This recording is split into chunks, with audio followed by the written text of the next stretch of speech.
السلام عليكم ورحمة الله وبركاته. النهاردة يا جماعة الصبح جالي ايميل من رامبل التابع لمنصة ساندر لتداول الأوراق المالية.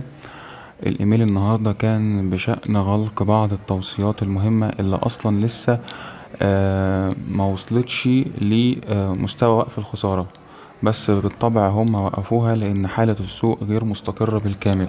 دلوقتي يا جماعة احنا بنتكلم ان في دفعات من صفقة رأس الحكمة، الأموال اللي احنا اتفقنا عليها بدأت تدخل مصر، فبالتالي هيحصل اهتزاز في السوق السوداء، فهيبقى في انخفاض شديد جدا في مؤشرات البورصة، سواء الاي جي 30 او 70 او 100.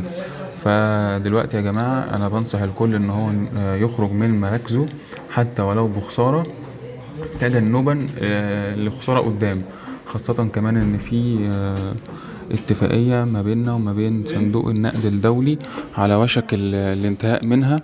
فبرضه في دفعات هتبدأ تخش، ومجرد الإعلان عن الاتفاق مع صندوق النقد الدولي هيبدأ انخفاض رهيب في البورصة المصرية.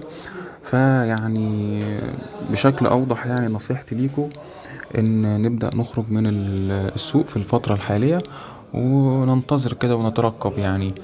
طبعا مش أقل من شهرين لثلاث شهور في انتظار، يعني محدش يتحمس للسعر أيا كان. الانتظار دلوقتي هو الحل الوحيد علشان نعرف السوق رايح على فين. وبالتوفيق للجميع إن شاء الله.